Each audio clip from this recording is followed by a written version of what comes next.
histoire qui est fabriquée comme l'Algérie est un pays fabriqué. Une histoire qui est fabriquée depuis 1962. Parce que ce pays qui a reçu ses frontières de la France, qui a même reçu son nom de la France, est un pays qui, à partir de 1962, va créer une histoire qui va être une histoire idéalisée et qui va permettre de réinterpréter des événements disparates du passé dans le sens d'une unité nationale qui n'a jamais existé. Et l'exposé que je vais vous faire aujourd'hui va être précisément ce thème autour de ces grandes idées qui toutes sont des idées qui historiquement ne reposent pas sur des réalités. La première idée est celle d'une Algérie unie. L'Algérie n'a jamais été unie. L'Algérie est un vieux monde berbère qui a été plus ou moins arabisé. Deuxième élément, l'idée qui est mise en avant est celle d'une Algérie qui était composée de noyaux prénationaux. La ville de Tlemcen, la ville de Bougie. Or, je vais vous le montrer, il ne s'agissait pas de noyaux prénationaux, car au même moment, Fès et Marrakech créaient des empires, quand Bougie et Tlemcen ne restaient que des principautés. Autre idée qui est fondamentale, l'Algérie, dans son histoire officielle, les historiens officiels de l'Algérie nous disent que l'Algérie n'a subi qu'une seule colonisation, la colonisation française, et que la période ottomane fut une période en fait de pré-réalisation pré-nationale. Là encore, nous sommes dans l'erreur. Autre point que je vais aborder, celui des grandes révoltes d'Abdelkader et de Mokrani, vues dans l'historiographie officielle comme des révoltes pré-nationales, alors que l'une est une révolte arabe et l'autre est une révolte berbère, qui se sont exclus l'une et l'autre. Voilà les grands thèmes que je voudrais aborder aujourd'hui, et je déborderai ensuite sur la période plus récente, avant de laisser la parole à mon ami Vétillard, qui lui va aborder le problème crucial de l'islam et de la guerre d'Algérie. Alors, premier problème qui se pose, première question, l'Algérie est-elle arabe ou non? L'Algérie n'est pas arabe. L'Algérie n'est pas arabe, j'allais dire comme l'ensemble de l'Afrique du Nord. Quand je parle de l'Afrique du Nord, je ne parle pas que du Maghreb, je parle de l'Égypte jusqu'au Maroc. Tout ce monde partant du delta du Nil jusqu'aux îles Canaries est un monde de la berbérité. Cet ensemble berbère qui va demeurer berbère jusqu'au 8e siècle et qui va, dans le cadre de l'Algérie et dans le cadre du Maroc, rester berbère jusqu'au 12e siècle. Nous sommes dans un monde de la berbérité, et cette Algérie qui n'a jamais existé dans ses frontières actuelles aura connu dans son histoire une petite parenthèse d'unité dans quasiment ses frontières actuelles, à l'époque du royaume des Macéciles, c'est-à-dire un royaume qui existait dans la fin de la période carthaginoise jusqu'au début de la période romaine. Donc dans l'histoire ancienne, si nous voulons avoir une référence avec l'Algérie dans ses frontières actuelles, grosso modo, notre référence remonte au 1er siècle avant Jésus-Christ, 1er siècle après Jésus-Christ, donc à la période de ce royaume berbère, qui était le royaume des Macéciles, qui a été embarqué dans toutes les affaires des guerres romaines et qui va ensuite être assimilé et qui va ensuite être divisé par l'administration romaine. Donc une Algérie qui n'existe pas. Une Algérie qui n'existe pas, alors que très rapidement, nous voyons qu'à l'ouest et qu'à l'est, deux entités commencent à naître, ce qui va devenir le Maroc.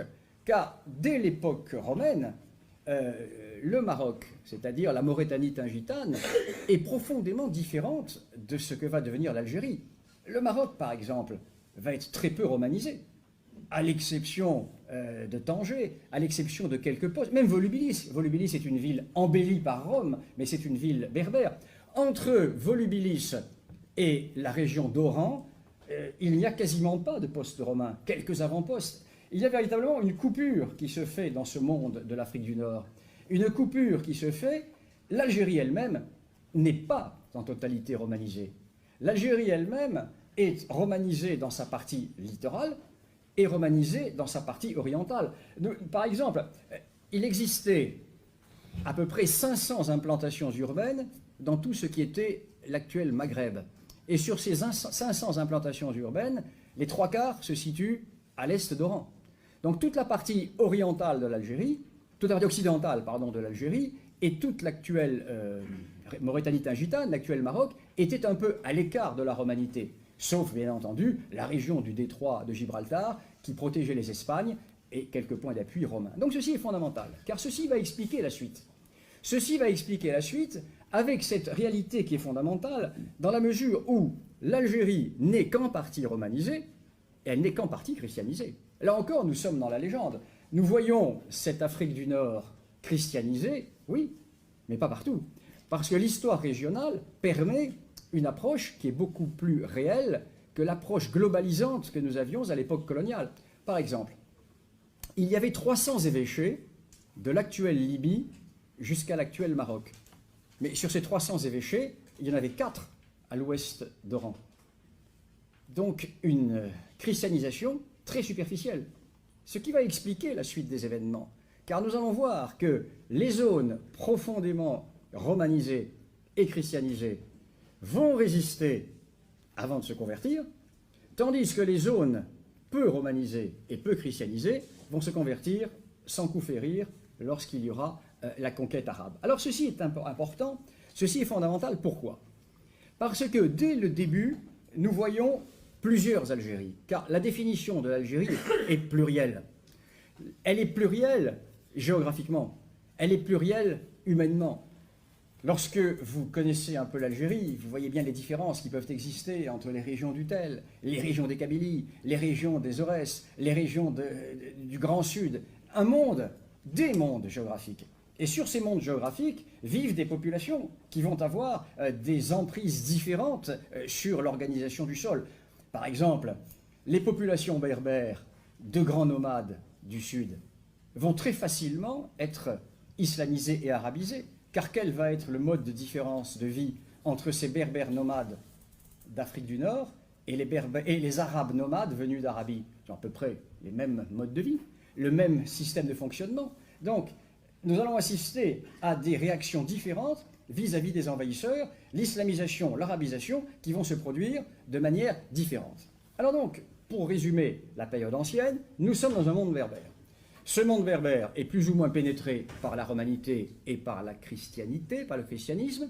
Ce christianisme qui va connaître de très nombreuses divisions, qui va fracturer la société berbère chrétienne de la partie centrale et orientale de l'Algérie. La partie occidentale est fort peu touchée. Et ces populations vont subir coup sur coup un certain nombre d'invasions. Première invasion, les invasions vandales, qui ne vont quasiment pas concerner l'Algérie. Elles vont concerner la partie est du Constantinois et l'actuelle Tunisie. Les Vandales ne font que passer. Et pendant la période vandale, nous allons assister à la renaissance des entités berbères, des Aurès et des Kabylies. Après les Vandales vont arriver les Byzantins. Alors les Byzantins vont essayer de recréer l'Empire. Ils vont essayer de recréer cette immensité impériale qui avait été développée par Rome. Et les Byzantins vont faire un mauvais calcul, très mauvais calcul. Ils vont très rapidement, avec Justinien, vouloir rétablir l'autorité de l'Empire tel que l'Empire existait à la fin du IVe siècle. Or, entre le IVe siècle et la fin du VIe siècle, bien des choses sont passées.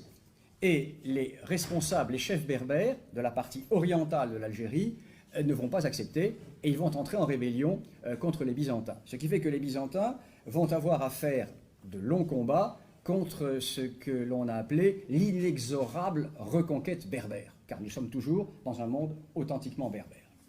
Et dans ce monde authentiquement berbère, qui va être dans son secteur urbain recontrôlé par les Byzantins, dans ce monde va se produire un événement considérable qui va se produire à partir de 647. 647, c'est le début du grand mouvement de conquête arabo-islamique. Alors, arabo-islamique, oui et non. Disons égypto-berbéro-arabo-islamique.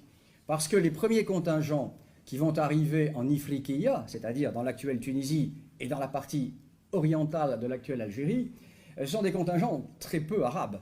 Ce sont essentiellement des Égyptiens convertis à l'islamisme.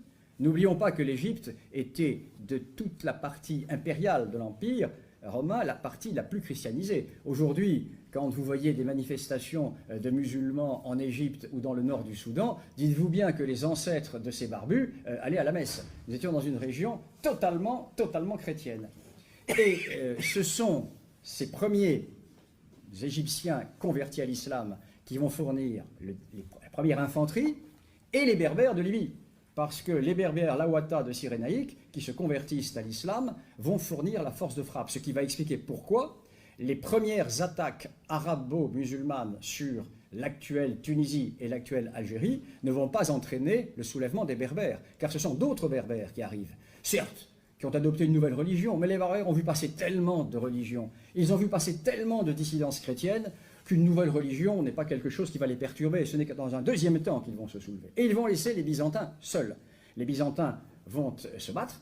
Contrairement à la légende, les Byzantins ne vont pas laisser le terrain facilement, puisqu'il va y avoir des débarquements byzantins qui vont essayer de reprendre le territoire. Mais le chef byzantin, qui est le patrice Grégoire, l'exarque Grégoire, va commettre une erreur. Il se porte au devant des envahisseurs, à Sbeitla, et il s'enferme dans ses remparts. Il aurait très bien pu rester avec sa troupe, son infanterie. Les Arabes n'avaient pas de matériel de siège, mais ils lui tendent un piège. Ils font mine de se replier. Il sort pour les poursuivre, bien entendu, embuscade. Les troupes byzantines sont vaincues. Et la première occupation qui dure un an. 2-3 occupations vont se produire. Et finalement, au bout de la 4e ou 5e opération, il faudra un siècle aux arabo-musulmans pour prendre le contrôle du Maghreb. Au bout de la 3e ou 4e expédition, les Byzantins sont battus, Carthage est prise, et ce sont les Berbères qui prennent le relais. Alors, qui sont les Berbères qui vont résister? Eh bien, ce sont les Berbères d'Ezorès et de Petite Kabylie, qui vont résister. L'un des plus célèbres de leurs chefs, c'est le chef Kousseïla, qui va mener la guerre avec les derniers embryons de force byzantine, et qui va l'emporter, puisqu'il va par 2 fois chasser les Arabes, il va prendre Pirouan, qui était le camp arabe, il va les repousser vers la Libye, et finalement il va être vaincu, et les derniers combats vont être menés par une femme qui longtemps a été considérée comme un personnage légendaire, mais qui est un personnage historique, bon, la fameuse Kahina, qui va mener les derniers combats, et qui va finalement perdre la vie dans la partie orientale de l'actuelle Algérie. Alors, là se passe une grande période d'inconnu. Une grande période d'inconnu parce que l'on ne sait pas du tout ce qui s'est produit, l'on ne peut que constater qu'en très peu de temps, ces populations se convertissent à l'islam. Elles se convertissent à l'islam, et dans les sources arabes qui sont à notre disposition, il y en a très peu, elles ont toutes été traduites et étudiées, l'on ne parle quasiment plus de chrétienté résiduelle, sauf quelques mentions ici ou là. L'idée générale qui apparaît est la suivante.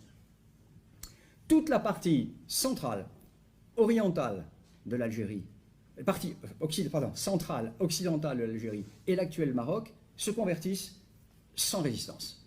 La résistance semble s'être produite uniquement sur les Aurès et sur les Kabylies. Plus à l'ouest, l'on ne voit pas de traces de résistance. Mais ce qui est intéressant, c'est que les Berbères de la partie occidentale de l'Algérie et de l'actuel Maroc vont sauver leur berbérité en se convertissant à l'islam. À ceci, nous sommes dans un point très pointu, très précis et très intéressant de l'histoire, car l'on constate que pour ces Berbères, la religion ne va être que l'habillage ethnique. Je prends un exemple. L'exemple des Berbères du nord du Maroc, les Berbères du Rif, qui vont fournir aux Arabes la force combattante qui va permettre de conquérir l'Espagne visigothique, parce que les Arabes n'ont jamais envahi l'Espagne, ce sont des Berbères. Et la force combattante, c'était une force berbère. D'ailleurs, les études génétiques qui ont été faites à l'heure actuelle montrent que dans la population espagnole, c'est essentiellement les gènes berbères que l'on a. Les Arabes vont arriver après. Je vous expliquerai comment. Les Arabes vont arriver dans un deuxième temps. Les Arabes, c'est au XIIe siècle, mais avant, il n'y a pas d'Arabes. Il y a quelques chefs arabes, mais le reste, ce sont des Berbères. Donc, les Berbères qui ont conquis l'Espagne, à telle enseigne que plusieurs principautés espagnoles sont berbères. La principauté de Saragosse est berbère. La principauté la plus nordique de l'Espagne, de ce qui deviendra Al-Andalus. Et ces berbères considèrent qu'ils n'ont pas été vaincus. Ils ne sont pas dhimmis. Ils n'ont pas à être soumis aux lois qui sont les lois de la dhimitude. puisqu'ils se sont convertis sans avoir résisté. Nous parlons bien des Berbères de l'actuelle Oranie et de l'actuel Maroc. Or, le problème, c'est que s'il n'y a pas de dhimmi, il n'y a pas de trésor arabe. Parce que l'impôt est payé par qui? Il est payé par les dhimmis. Ce qui fait que l'Orient réclame aux gouverneurs arabes des impôts. Et les gouverneurs arabes doivent fournir des impôts et ils vont assujettir ces Berbères de l'Algérie occidentale et de l'actuel Maroc à l'impôt comme les dhimmis. Ce qui fait que les Berbères vont se soulever. Et là, ils vont utiliser l'islam contre l'arabité. Et c'est tout à fait intéressant parce qu'ils vont adopter les hérésies de l'islam pour repousser les Arabes. Ils vont adopter l'hérésie égalitaire kharidjite pour repousser la sunna. Pourquoi? Parce qu'ils vont dire, mais nous sommes des convertis, nous ne sommes pas des vaincus. Mais que dit l'islam? L'islam dit que la Houma doit être dirigée non pas par la famille du prophète, car si la Houma est dirigée par la famille du prophète, cela veut dire que nous, Berbères, nous sommes décolonisés pour l'éternité. Or, ce n'est pas du tout ce que dit le Coran. Le Coran dit que la communauté doit être dirigée par le meilleur, quelle que soit sa nationalité. Ce qui, bien sûr, pour les califes, est mortel. C'est absolument la contradiction de toute la philosophie politique du califat.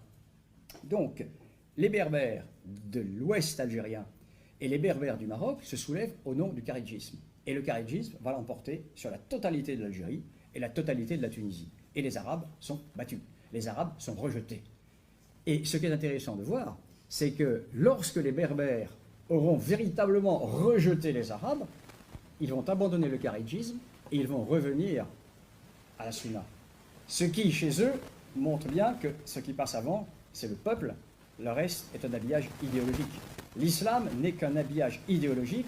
L'essentiel, c'était de sauver le peuple. Ça, c'est une idée qui est essentielle dans l'histoire du haut Moyen-Âge, de cette partie de l'Algérie et du reste du Maghreb.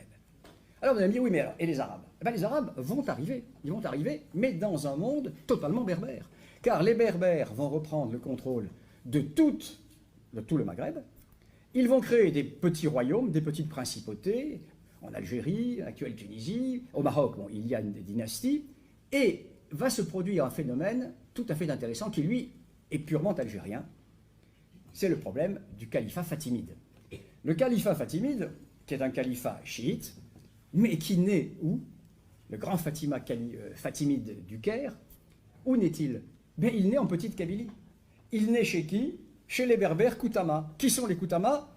Le professeur Le Bohec ne va pas me contredire, ce sont les Zoukoutamani, qui étaient les cavaliers qui fournissaient la cavalerie, une partie de la cavalerie romaine. Les Berbères de Petite Kabylie, c'est Koutama, qui vont associer leur sort à un Mahdi chiite, et ils vont, en son nom, conquérir l'ensemble du Maghreb, et ils vont ensuite conquérir l'Égypte. Et ce sont les Berbères de Petite Kabylie qui vont donner la force militaire du califat fatimide d'Égypte. Et quand le calife fatimide quitte l'Algérie orientale et l'actuelle Tunisie pour partir au Caire, il laisse derrière lui des gouverneurs, qui sont des gouverneurs berbères. Ces gouverneurs berbères vont petit à petit prendre leur autonomie. Et le calife fatimide qui est au Caire n'a pas les moyens de les réduire. Or, au même moment, que se passe-t-il? Mais il se passe ce qui se passe tous les 2 ou 3 siècles, c'est-à-dire que des dizaines de milliers de Bédouins sortent de la péninsule arabique. Et jusque-là, ces Bédouins partaient vers la Palestine. Ils partaient vers la Syrie, ils partaient vers la Mésopotamie. Or, cette migration de Bédouins qui se produit au XIe siècle passe sur l'Égypte. Et les califes fatimides se disent, bon, il faut écarter ces envahisseurs, et en même temps, si nous pouvions nous en servir pour punir nos sujets révoltés de l'actuel Maghreb, c'est-à-dire de l'actuelle Algérie notamment. Et ce sont ces Arabes, que l'on connaît sous le nom générique de Beni Hilal, en fait c'est tout un ensemble de tribus, les Beni Mahil, les Beni Salahim, les Beni Hilal, etc., qui vont arriver dans l'Afrique du Nord, qui vont commencer par la Libye, qui est à ce moment-là totalement berbère, qui est encore totalement berbère. Donc nous sommes dans les années 1100, les premières tribus arrivent en Libye, et elles s'installent où? Elles s'installent en Cyrénaïque, la partie orientale de l'actuelle Libye. Ce qui explique pourquoi aujourd'hui, oui, pourquoi tous les événements sont liés. On ne peut pas étudier l'Algérie sans étudier la Tunisie, c'est un ensemble. Ce qui va expliquer pourquoi les tribus arabes de Cyrénaïque s'estiment être les plus nobles de toutes celles de Libye, puisqu'elles sont les premières à être arrivées et à s'être installées. Ce qui va expliquer pourquoi, 800 ans plus tard, le premier roi de Libye sera le roi issu de la tribu la plus noble, ces tribus nobles de Cyrénaïque, c'est-à-dire la tribu des Barassa, qui va donner le roi Idriss Ier de Libye. La deuxième vague va s'installer en Tripolitaine. Donc nous avons l'alliance tribale de Cyrénaïque, nous avons l'alliance tribale de Tripolitaine.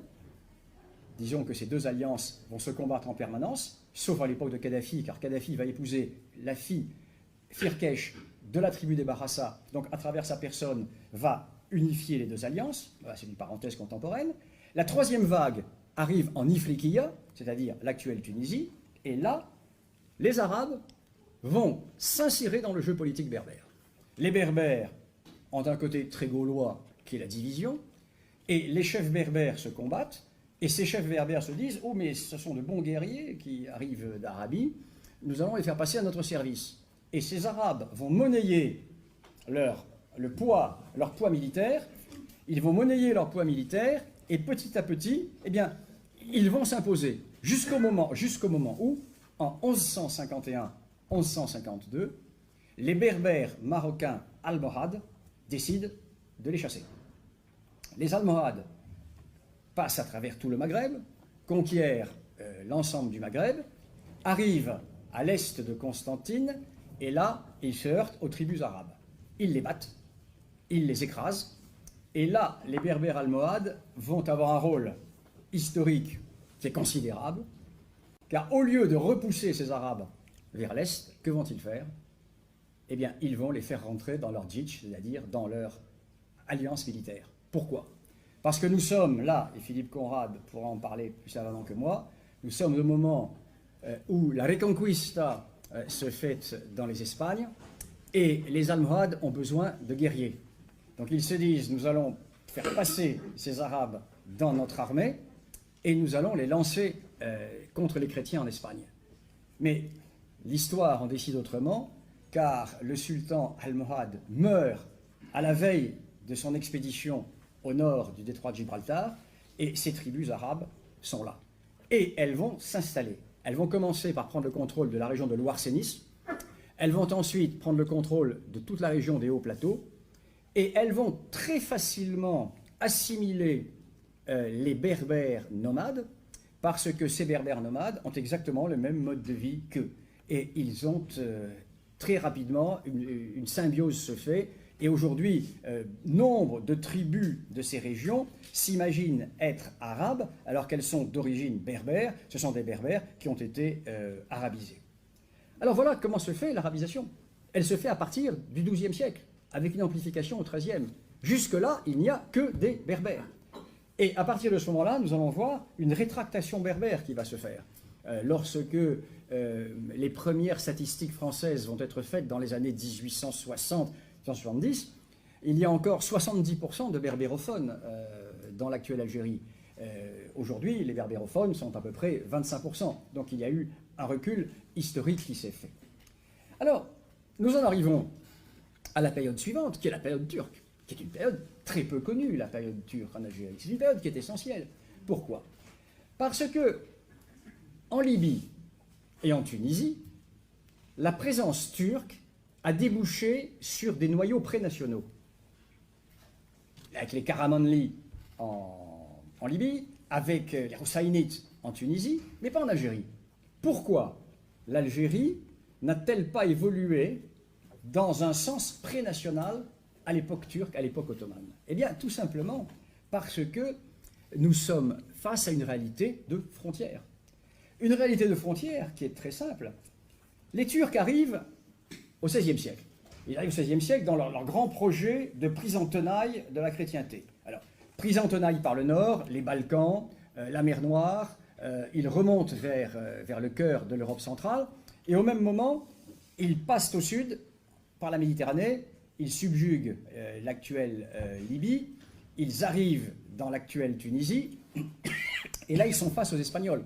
Les Espagnols prennent possession d'un certain nombre de postes sur le littoral, notamment Oran, avec le fameux marquis d'Alcaudete qui va mener une guerre très, très dure contre les Turcs. Et les Turcs vont, dans un premier temps, être alliés à un certain nombre de principautés ou de chefs berbères. Puis finalement, ils vont se brouiller. Et les Turcs vont avancer vers l'ouest, et là va se passer un phénomène qui est quand même extraordinaire. C'est que la frontière, la ligne ultime atteinte par les Turcs, c'est la frontière entre le Maroc et l'Algérie. C'est la Moulouya. Grosso modo, c'est la Moulouya. Pourquoi? Parce que, et là nous voyons qu'il n'y a pas d'ennemi éternel, nous voyons que le Maroc, qui à ce moment-là vient d'être chassé d'Espagne, parce que l'Espagne c'était le Maroc, Al-Andalus c'était un prolongement du Maroc. Et ces Marocains qui ont été chassés d'Espagne et qui vont, dans les décennies suivantes, devoir récupérer les Maurices qui vont être expulsés par les souverains espagnols, ces souverains marocains vont s'allier avec les chrétiens contre les Turcs. Car il y a cette réalité nationale qui existe et il y a un danger prioritaire. Et c'est l'alliance hispano-marocaine qui va empêcher les Turcs de prendre le Maroc et de prendre à revers la chrétienté, peut-être en débarquant en Espagne.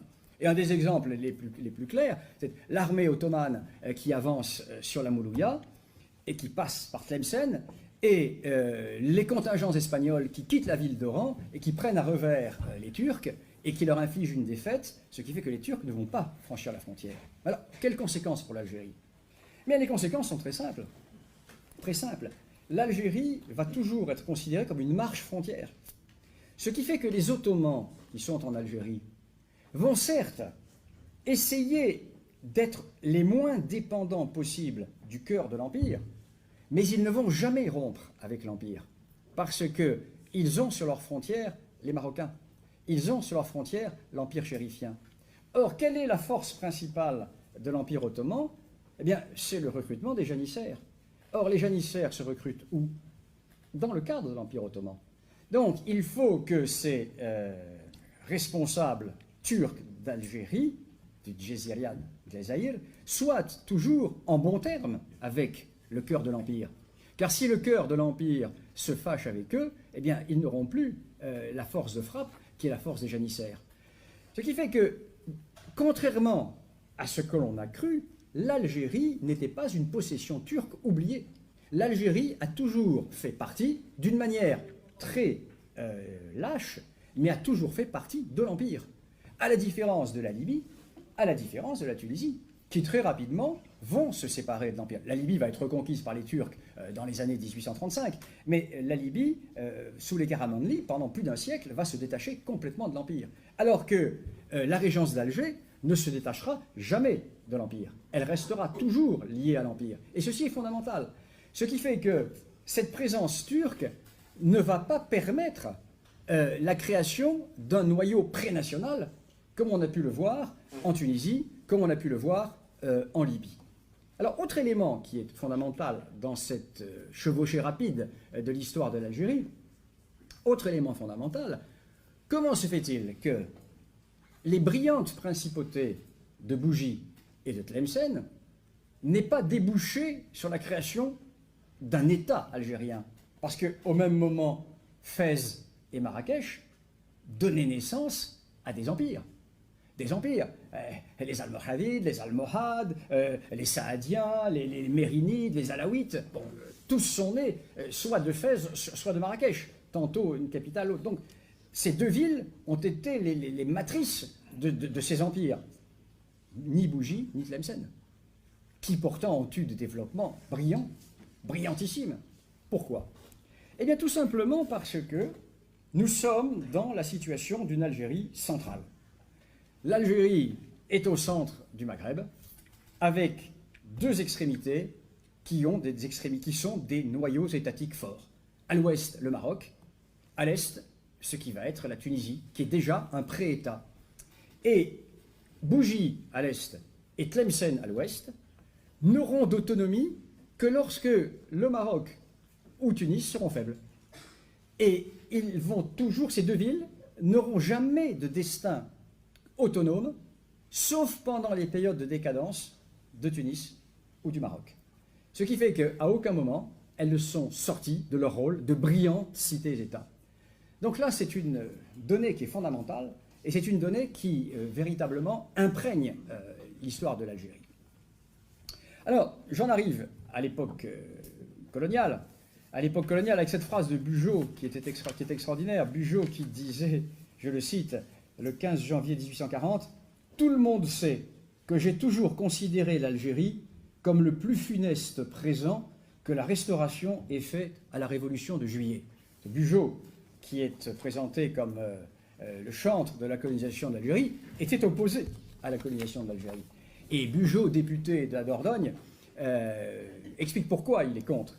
Et Bugeaud, à la fin de son évolution, dit, écoutez, moi je suis contre, mais puisque la France a décidé de le faire, faisons-le grandement.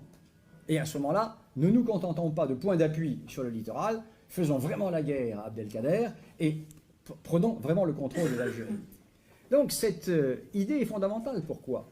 Parce que pendant plusieurs années, Paris s'est demandé que faire de l'Algérie? Que faire de cette conquête? Faut-il rester? Faut-il partir? Faut-il garder une zone? Alors, l'idée, à un moment donné, était de garder quelques Gibraltar. Mais Bugeaud va s'y opposer en disant, non, pour garder ces Gibraltar, il va nous falloir des dizaines de milliers d'hommes. Regardez les Espagnols avec leurs praesidios de Ceuta, Melilla, etc., sont obligés de tenir des garnisons, pays coupés de l'arrière-pays. C'est pas possible. Militairement, ce n'est pas jouable. Ou nous partons, ou nous contrôlons la totalité du pays. Alors finalement, la conquête se fait, et elle va se faire relativement facilement, cette conquête, parce qu'elle va se faire en une trentaine d'années, avec deux grands épisodes d'opposition. Le premier épisode, Abdelkader. Le deuxième, Mokrani. Deux révoltes totalement différentes. Aujourd'hui, dans l'histoire officielle de l'Algérie, une filiation est établie depuis quasiment la période romaine jusqu'aux combattants du FLN, en passant par Abdelkader et Mokrani. Oui, mais Abdelkader n'était pas un pré-algérien. Abdelkader est un idrisside, d'une tribu idrisside apparentée aux dynasties régnantes marocaines. Et Abdelkader, c'est un arabe qui combat non pas pour l'Algérie, qui combat pour la Houma, et qui est le représentant, son père était le représentant du sultan du Maroc dans la région d'Oran, car cette région de l'Oranie est une région qui était en grande partie historiquement sous la dépendance marocaine. Et Abdelkader ne va pas attirer à lui les Kabyles. Par deux fois, Abdelkader va envoyer des délégations chez les Kabyles, et lors de la seconde visite, les chefs kabyles lui présentent le couscous noir, c'est-à-dire une assiette avec des plombs. Ça veut dire, nous ne marchons pas avec toi. Pourquoi? Parce que les tribus arabes de l'ouest de l'Algérie étaient souvent des tribus marsaines. C'était des tribus qui étaient au service des Turcs et qui levaient l'impôt sur les Kabyles au profit des Turcs. Donc il y avait cette vieille haine en disant, on ne va quand même pas se soulever pour toi, alors que tes ancêtres étaient au service des Turcs contre nous. Et quand Mokrani va se soulever, eh bien Abdelkader, qui à ce moment-là est encore en vie et qui est en Syrie, envoie, il n'était peut-être pas encore en Syrie à l'époque, publie un document en disant que cette rébellion de Kabylie est une rébellion qu'il condamne absolument et qu'il soutient de tous ses voeux les forces françaises. Donc d'un côté, nous avons une révolte arabe, et de l'autre, nous avons une révolte kabyle. Alors, je n'entre pas sur les causes de la révolte kabyle. Je vous renvoie au livre de Sicard là-dessus qui explique parfaitement la genèse à la suite des diverses évolutions. Disons que le gros problème de l'Algérie va être le problème du passage de l'administration militaire à l'administration civile. L'administration civile, qui ne date d'ailleurs pas de la chute de l'Empire, elle date de plusieurs mois avant la chute de l'Empire, puisque n'oublions pas que la gauche avait gagné les élections et que l'empereur étant toujours en place, les autorités françaises vont déjà remettre en cause l'administration militaire. Donc la famille de Mokrani commence déjà à renacler dans la mesure où l'administration civile se met en place, ce qui va être amplifié bien entendu après la défaite de 70 et avec le passage à l'administration civile, avec la lutte qui va être faite contre les affaires indigènes, etc. Donc une révolte qui est totalement différente. La famille de Mokrani est une famille qui s'était ralliée aux Français très tôt, donc c'est une révolte d'anciens amis de la France qui n'acceptent pas la nouvelle politique française en Algérie, alors que la révolte d'Abdelkader est une révolte islamique au nom de l'islam contre les chrétiens qui viennent conquérir cette région. Alors ensuite, qui va être transformée par l'historiographie algérienne officielle comme une révolte prénationale.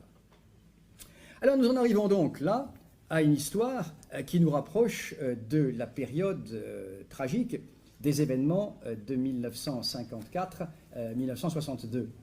Alors ces événements vont apparaître un petit peu dans l'oubli, parce que l'Algérie, à partir des années 1920-1930, va vivre dans le mythe du centenaire.